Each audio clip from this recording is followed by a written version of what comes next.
प्रिय छात्रों, हिंदी के इस शिक्षण सत्र में आपका हार्दिक स्वागत है।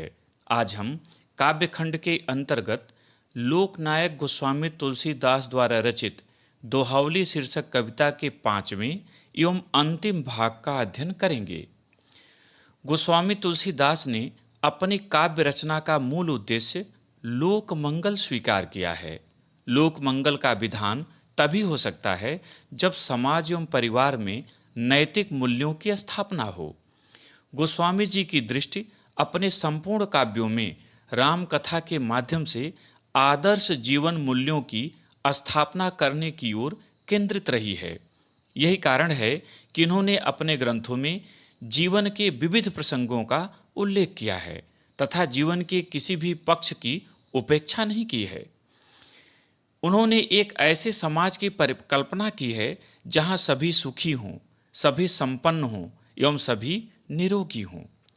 प्रस्तुत अंश में कवि ने भयभीत समाज को विनाश का कारण तथा मूर्खों की सभा में विद्वानों को चुप रहने का संकेत किया है।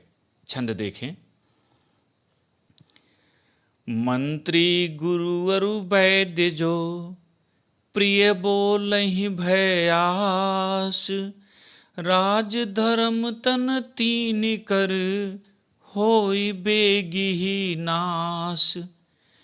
तुलसी पावस के समय धरी कोकिलन मौन, अब तो दादुर बोली हैं हमें पूछी हैं कौन। संदर्भ प्रथम भाग की भांति लिखें और समझें। प्रसंग 9वें दोहे के लिए प्रस्तुत पंक्तियों में कवि ने राजा को, मंत्री के, शिष्य को गुरु के तथा रोगी को चिकित्सक के परामर्श का सदैव सम्मान करने का संदेश दिया है, अन्यथा विनाश सुनिश्चित है। कठिन शब्दों का अर्थ देखें। और बने और, वैद्य बने चिकित्सक। भयास भय के कारण, डर कर। राज माने राज्य का, धर्म धर्म का, तन शरीर का, तीन कर माने इन तीनों का, वेग ही माने शीघ्र ही, नाश माने विनाश। गोस्वामी तुलसीदास जी कहते हैं कि मंत्री गुरु और वैद्य जो प्रिय बोले भयास।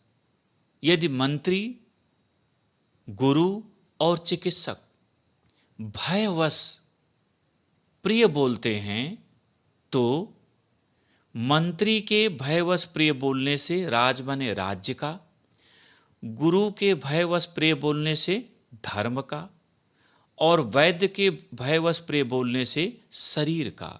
इन तीनों का शीघ्र ही विनाश हो जाता है। अर्थात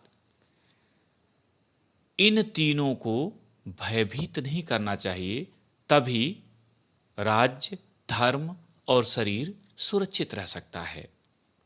फिर से देख लें।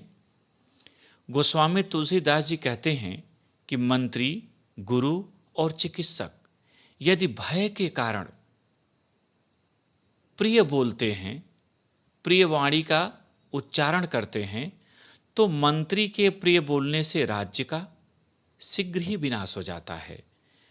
गुरु के भय के कारण प्रिय बोलने से धर्म का नाश हो जाता है, और चिकित्सक के भय के कारण प्रिय बोलने से शरीर का नाश हो जाता है।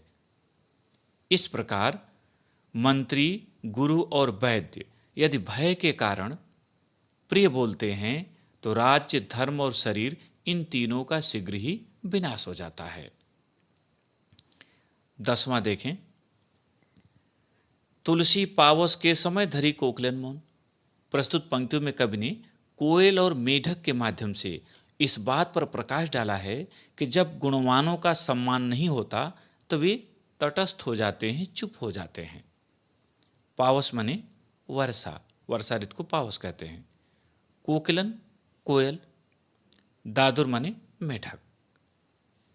कवि गोस्वामी तुलसीदास जी कहते हैं कि तुलसी पावस के समय धरी कोकिलन मैन। वर्षा ऋतु के आगमन पर कोयल यह सोचकर शांत हो जाती है, चुप हो जाती है कि अब तो दादुर बोली हैं, अब तो मेढक ही टर टर की आवाज करेंगे, हमें पूछिए कौन, हमारी मधुर वाणी को कौन सुनेगा।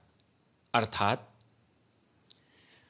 बुरा समय आने पर जहां गुणहीनों की बात चलती है, जहां गुणहीनों को आदर दिया जाता है, गुणवानों का सम्मान नहीं होता, वहां वे तटस्थ हो जाते हैं, चुप हो जाते हैं।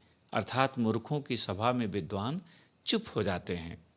फिर से देख लें, गोस्वामी तुलसीदास जी कहते हैं कि वर्षा ऋतु के आगमन पर कोयल यह समझकर चुप हो जाती है, शांत हो जाती है कि अब तो मेढक की टर टर की आवाज को ही लोग सुनेंगे, हमारी मधुर वाणी को कौन सुनेगा।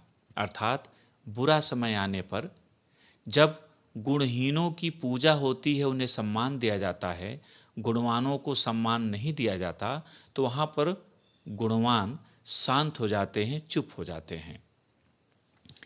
काव्य सौंदर्य देख लें, यहाँ रस शांत है, छंद दोहा, अलंकार अनुप्रास और अनुयोक्ति, चूंकि यहाँ कोयल और मेढक ये प्रतीक हैं, इसलिए अनुयुक्त अलंकार इनके माध्यम से मनुष्य के लिए संदेश दिया गया है। भाषा ब्रज है, शैली मुक्तक, गुण प्रसाद और शब्द शक्ति अभिधा और लक्षणा। पद्यांश पर आधारित प्रश्न देखें। पहले 9वें दोहे के लिए पहला प्रश्न, प्रस्तुत पद्यांश का शीर्षक तथा कवि का नाम लिखिए। उत्तर, प्रस्तुत पद्यांश का शीर्षक दोहावली तथा कवि का नाम गोस्वामी तुलसीदास है। दूसरा प्रश्न, रेखांकित अंश की व्याख्या कीजिए। और यहाँ रेखांकित अंश है, राज धर्म तन तीन कर होय बेग ही नाश। उत्तर, कवि गोस्वामी तुलसीदास जी कहते हैं कि मंत्री के भय के कारण प्रिय बोलने के कारण राज्य का, गुरु के भय के कारण प्रिय बोलने के कारण धर्म का, तथा चिकित्सक के भय के कारण प्रिय बोलने के कारण शरीर का शीघ्र ही विनाश हो जाता है। तीसरा प्रश्न, मंत्री वैद्य एवं गुरु के किस आचरण से हानि हो सकती है। उत्तर, मंत्री वैद्य एवं गुरु के भय के कारण प्रिय बोलने वाले आचरण से हानि हो सकती है। चौथा, मंत्री द्वारा सच्चे हित की बात न करने से किसका विनाश हो जाता है। उत्तर, मंत्री द्वारा हित की बात न करने से राज्य का विनाश हो जाता है। पांचवा प्रश्न, राज धर्म तन तीन कर पंक्ति में कौन सा अलंकार है। उत्तर, राज धर्म तन तीन कर पंक्ति में त वर्ण की आवृत्ति हुई है, अतः इसमें अनुप्रास अलंकार है। 10वें दोहे के लिए पद्यांश पर आधारित प्रश्न देखें।